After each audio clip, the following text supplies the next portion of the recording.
Okay, today is day 2 of our menopause makeover. I'm glad you're here. If you're catching it live or on the replay, please make sure that you ask the questions you need to ask. Don't leave a question unasked because it can't get answered unless you do ask.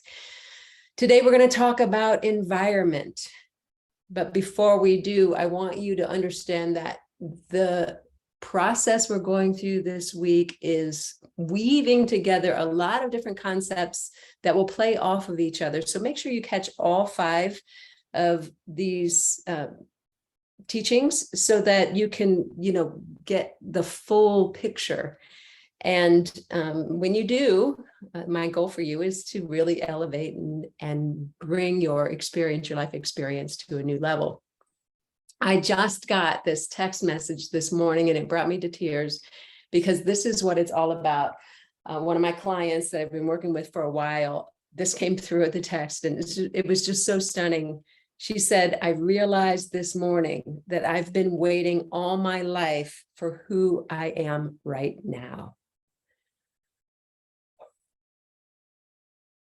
And that's what it's about. Menopause is for us. We've already raised our children, had our careers, done the things that we needed to do for everybody else. And now is the time that we get to shine, that we get to have ourselves. We get to be in that space of really honoring who we are and becoming that person that we've always wanted to be. So let's get back to environment. Our environment can make or break our experience. Unfortunately, the sad truth is our environment is full of toxins, and it does play a key role in our health. So I want to go through some of the key pieces of what to look out for so that you are avoiding some of the things that could sabotage you. And there's lots of them. So bear with me. We know, and we addressed this a little bit yesterday, that when our body is exposed to toxins, it does not function properly. The body is super intelligent. It knows how to be a human body. But when you add something that is man-made, that's chemicalized, that is not made by nature, the body does not have the intelligence to deal with it. So it throws a wrench in the cogs of the wheel that create all of the systems that make us healthy, if that makes sense. I hope it does. The environment is loaded. And so what we want to do is make sure that our toxic load, we're exposed, but we want to make sure that our toxic load is at a minimum. And on Thursday, we're going to talk about digestion, really dive deeply into cellular digestion, gross digestion, the whole thing. So it will be weaving together these pieces. And one of the ways that we reduce our toxic load is making sure that we have clear, amazing digestion. But the other way is to avoid the toxins in the first place. So we know that many of the toxins in the environment, and I'm going to talk specifically about a few of them, are many of them are endocrine disruptors. Now, our endocrine system is responsible for all the hormonal stuff that happens in the body, and there's multitudes of pathways that get to happen. And when that's thrown off, say, for example, your thyroid gets thrown off, it throws off all the other endocrine glands, your pancreas, your ovaries, your adrenals, your pituitary, your pineal gland, like all of it gets affected because they weave together and create a system that orchestrates this lovely situation where you can really thrive. So endocrine disruptor, and many of them are carcinogens, so they can cause cancer. Not to be scary and ew, but we need to know this stuff so that we can avoid it and curtail any kind of ill effect. In my opinion, there is a thyroid dysfunction pandemic in the world. I don't know how many people I run into that says, my thyroid is jacked up. I have a problem with my thyroid, right? I believe, and this is just me, it's not, I don't know of any scientific studies that speak to this specifically, but I believe that the majority of our thyroid issues are caused by environmental toxins. The thyroid has, you've heard of T3, and T4 is a thyroid molecule. I'm going to get a little nerdy here. But to make an operational thyroid molecule, thyroxine, you need iodine. You need iodine. It's important. It's valuable. And iodine is a substance, if you look on the periodic table, it's one of the halogens, and all of the other halogens can mimic iodine in that molecule. And when they do, that molecule doesn't work properly. Our thyroid hormone does not work the way it's supposed to, if at all. Now, these halogens include chlorine, fluoride, bromine, 3 major toxins that you find in the environment in epic amounts, right? Our municipal water supply has fluoride and chlorine in it. Our cleaning products, gosh, the pandemic, everything gets to get cleaned with bleach, right? If you use bleach in your house, you know, even the fumes of it can come into your body. Not to say that you should never ever use these things, but I would encourage you to consider not for the most part. So our toothpaste, fluoride, right? That has fluoride in it. It's a toxin for our body. And when we have these things in our body and we've got these floating T3 molecules rolling around, they can attach and prevent the thyroid molecule from working. And when the thyroid molecule doesn't work, the thyroid regulates weight, mood. A low thyroid can manifest as depression. Just lots of things don't work properly. The other thing that creates a problem with the thyroid molecule is we've come to love sea salt, right? Or Himalayan pink salt, or some other fancy salts, and they're yummy, they're delicious, but they're not iodized. So if we're not getting enough iodine in our food, we need to supplement. We need to make sure that we have ample amounts of iodine and reduce the amount of toxicity or exposure to the other halogens, fluoride, chlorine, and bromine. Does that make sense? Awesome, awesome, awesome, awesome. Toxins can also be found in food. Now, we talked about that yesterday. If it's chemicalized, if it has stuff in it that is not food, it's a good idea not to eat it at all. Things that are very shelf stable, that aren't stabilized by acid or dehydration, is likely stabilized by a chemical, some sort of preservative that your body does not have the intelligence to deal with. So it's a good idea to go with organics and just whole foods. One of my favorite marching order that I give clients when I start working with them around food is, if you can put the food on a table and it will rot, it's perfect to eat. Eat it. And if it won't rot, please don't. So make that a challenge today and the rest of the week. Eat only foods that will rot. Our household cleaning products, I spoke to that. Take a look at the labels of your household cleaning products and do a little bit of web research and see what's showing up there for you. What chemicals are you seeing in there, and find out what they actually do to the human health. One of my favorite websites is the Environmental Working Group. It's ewg.org. And you can plug in something you clean your house with, or a cosmetic, or a food, into their website, and it will give you a list of what's up. You know, is it good for you? What are the potential hazards to human health? and on and on. It's a fabulous website to begin to explore the toxicity that might be coming into your life, into your body. Beauty products and hygiene products loaded with crap. Okay. I make my own because, I like to walk my talk and practice what I preach. And I certainly don't want to add more toxicity to my body. I like to challenge myself to only put on my body what I could actually eat.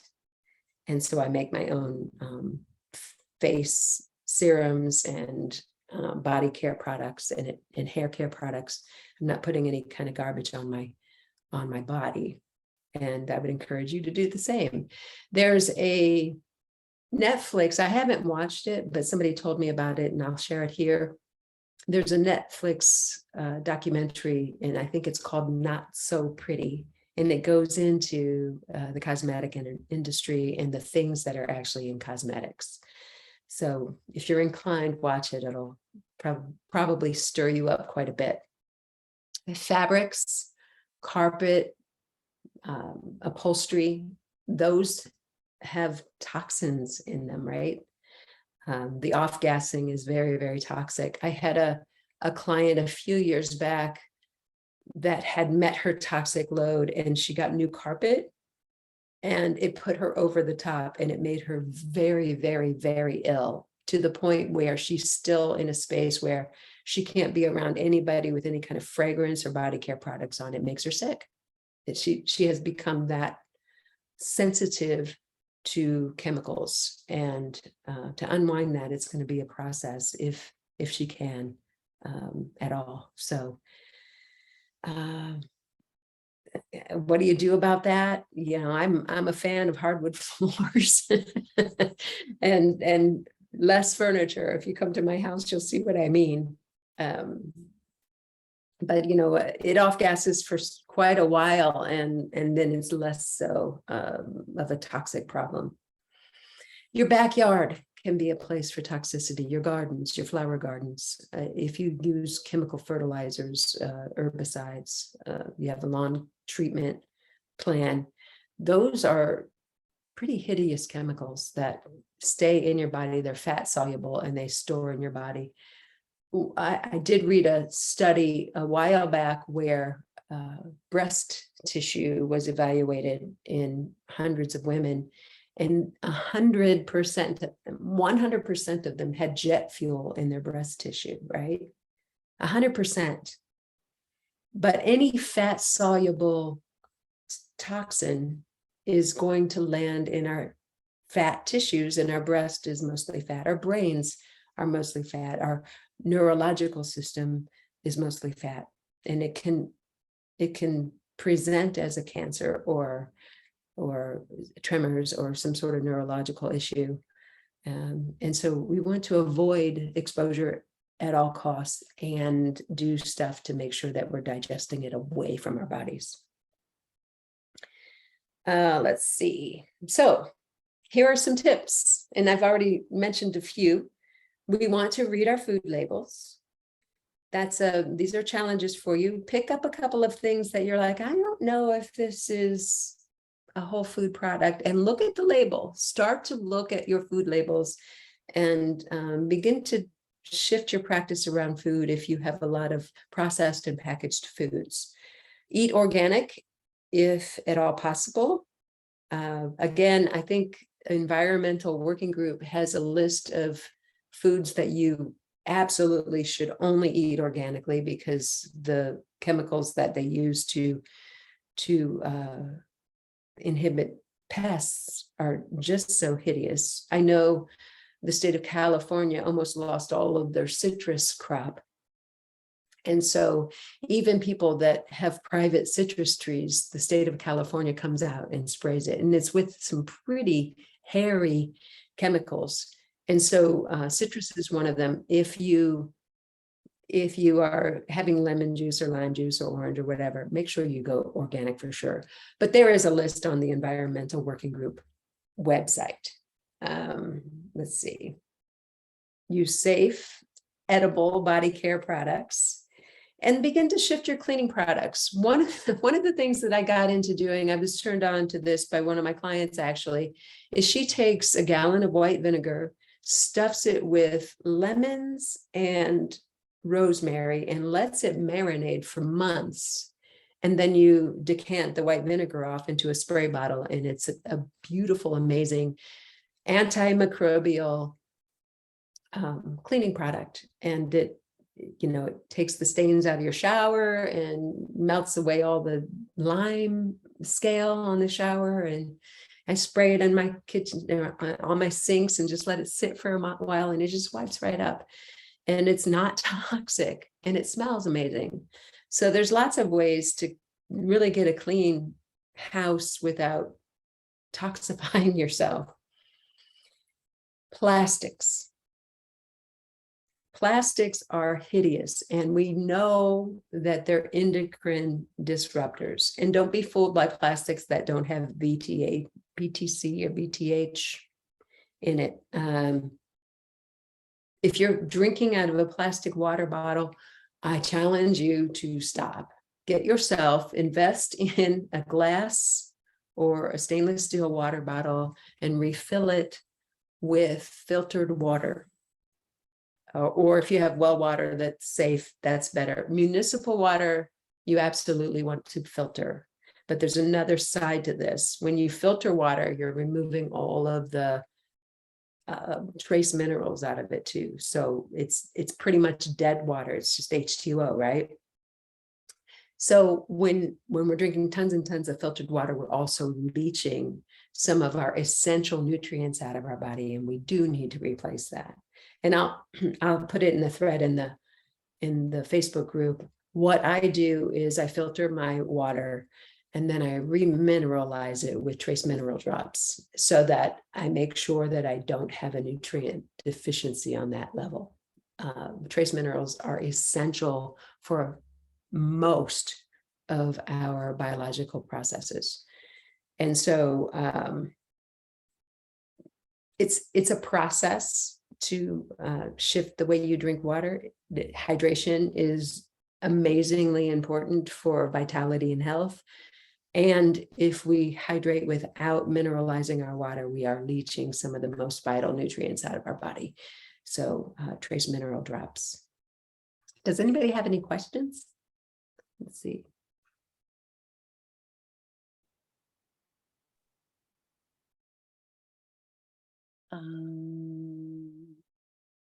I can hear. Okay, good.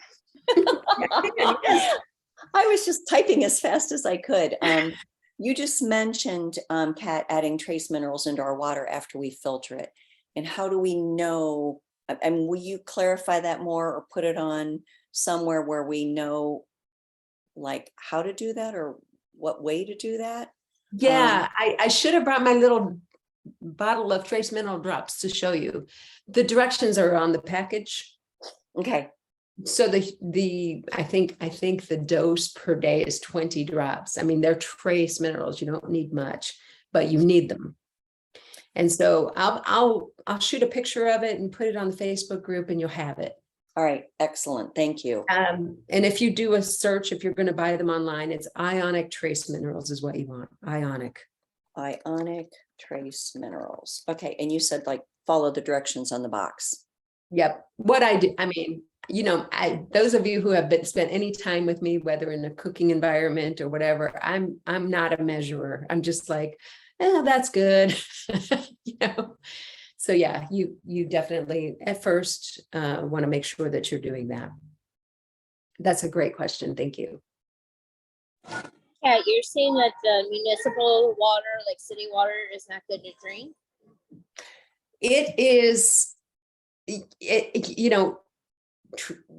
municipal water has to be processed, so it doesn't have all this stuff in it, right? So it's filtered and it's chemicalized to prevent it from making people sick. So it's not because they want to make you sick, but because they want to keep you safe. But it does have chlorine in it, and it does have fluoride in it. I'm pretty sure all of the local water supply companies still put fluoride in water. and it's toxic to the body. So if you drink municipal water, filter it and then mineralize it, and it'll make a huge difference. And do you have a recommendation for a toothpaste? I'm allergic. Like when I brush my teeth, my nose starts running. I start coughing. I can throw up. I have issues. Okay. Really? And what kind of toothpaste do you use? So the worst one is Colgate with scope. So I don't use that one at all. And then Crest Advance. The one that doesn't make me sick as much is Sensodyne. Okay. I'm wondering if Sensodyne has fluoride in it. Look at it. I'm curious. Okay. See how it's different. Yeah, how the ingredients are different on that. Because there's something in there that your body does not like. I switch around with my toothpaste. Sometimes I make my own toothpaste.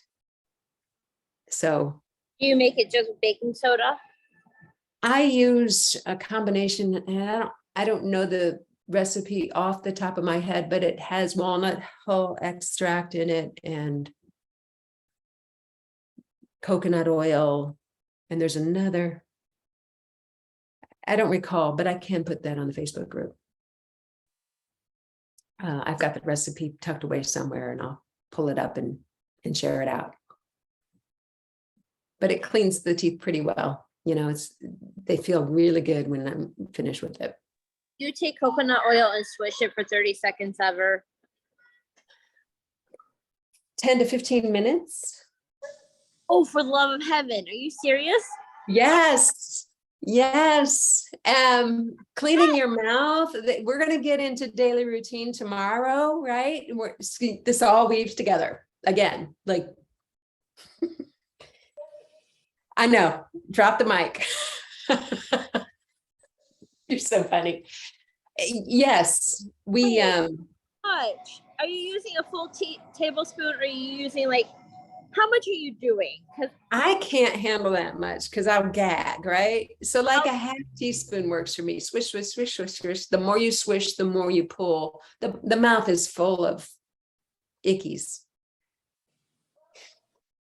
I can't hear Do it you. every day? I can't say what When I said. when I'm being good. So every April and October, I lead a purification protocol that is super valuable. I'll be making an offer here soon. I'm putting together a program that will help support everybody to up level and really get some awesome results. When I'm doing that, I really dial in my daily routine and make sure I do all of it. And then, you know, it's more as needed. I'm not the best role model when it comes to daily routine. There's certain things that I won't miss because I know how valuable they are to me. But now that I mention it, I think I need to get back to doing the oil pulling for the face. It clears. My experience of doing oil pulling and doing it for a lengthy time is it pulls a bunch of gunk out of your salivary glands and the glands in your throat, the sinuses, all this crud just starts to get drawn out, and it's fabulous. Really fabulous. So my doctor had me do it when I was sick, but he didn't tell me to do it all the time. Well, it doesn't hurt. In fact, it would be very beneficial. Okay. I have a question about the bromine that you were talking about. Is Yes. that the same? That's not the same thing as what's in a pineapple, is it? That bromelain? Bromelain is a proteolytic enzyme that breaks down protein. Different, totally different. Okay. So that one's okay. Totally. Okay. It's more than okay. It's awesome. Okay. Just wanted to make sure because I've been taking a bromelain, the pineapple one, to help with digestion. Yeah. If you go to a swimming pool or a hot tub, it's going to be sanitized likely with either bromine or chlorine or both. Mhm. And hydrogen peroxide, which is not as devastating to the health. But they use that combination to kill all the junk out of it. Okay. So it's safe for So, and the body can absorb toxins through the skin. The whole for external use only is a joke. It's a joke. Okay. Whatever you put on your skin goes in. So good stuff. Well, some of you, if somebody else have another question? I do. Okay. Ginger. Yesterday you talked about ginger, and you said you were going to get more into that. Is that another day you're going to get more into that? I am. When we get into digestion, I'm going to rock and roll on some digestive herbs. Okay. And ginger is my favorite. Ginger helps everything. But how do you learn to love it? Oh, you don't like it? It can give me a headache. Okay. Yeah, you might have a sensitivity to it. You know, like I said yesterday, not everything is good for everybody.